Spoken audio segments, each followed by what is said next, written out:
Velkommen til Boatkit Shop. Vi har fået en ny epoxylim, en 30 minutters og 5 minutters. Den er lidt anderledes end dem vi har haft før, så derfor vil vi lige vise jer, hvordan man bruger den. De kommer i sådan en tube her, hvor der er 2 rør, og der er så hærder og resin. Og meningen er, at man simpelthen trykker det ud med håndkraft. Så det er relativt enkelt, og der skal ikke bruges nogen værktøjer til. Udover det, så kan man få en blandestus til. Den sørger for at blande de 2 komponenter, således at når de kommer ud for enden af blanderøret, så er de blandet på den rigtige måde og det rigtige forhold. Vi har 2 forskellige. Vi har en fin, som er den her, og så har vi en normal. Den eneste forskel, det er sådan set studsen herude. Og så er der lidt forskel på, hvor meget epoxylim, der sidder i tuben. Det er jo sådan, når man er færdig med blanderøret, så kan det ikke genbruges, fordi det vil jo hærde op. Og derfor så kan det have lidt at sige, hvor meget eller hvor lidt der ligger og går til spilde inde i blanderøret.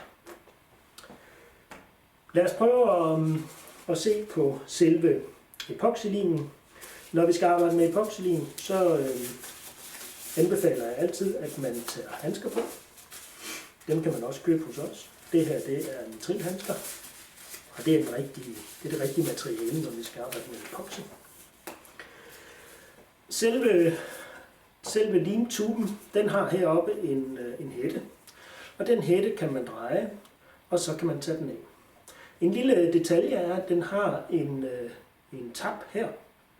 Og det betyder, at man simpelthen kun kan sætte den på én måde.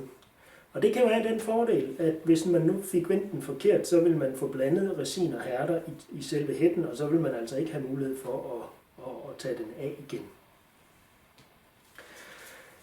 Når vi så skal have epoxyen ud af denne her tube, så kan man tage et lille blandebæger. Og så er det egentlig et spørgsmål om, at man stille og roligt trykker, og så vil der komme den mængde resin og hærder, der passer sammen ud af tuben. Man kan så tage en rørpind og blande de 2 komponenter godt sammen. Og når de er blandet sammen, så kan I se, så har man en god, stærk epoxyklæber, man kan bruge til forskellige arbejder. Det her det er, når man blander uden blanderør. Hvis man nu vil bruge et blanderør, så tager man sit blanderør, og igen så er det ligesom med hætten, at der sidder en tap. Den tap skal passe ned i selve tuben. Så drejer man til den låser, og så er det egentlig kun et spørgsmål om nu, at man trykker. Og nu kan det måske være lidt svært at se, men når man trykker, så kommer klæberen op igennem blanderøret. Og via den snegl, der ligesom sidder i blanderøret, så vil man kunne trykke limen ud, den færdigblandede lim ud.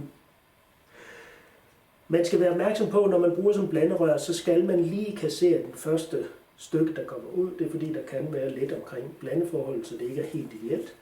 Men ellers så er det bare at køre videre, når man har kasseret den første smule. Og specielt med det her fine blanderør, som har en meget, meget tynd spids, vil man være i stand til at lægge meget, meget små mængder af lim ud på sine emner.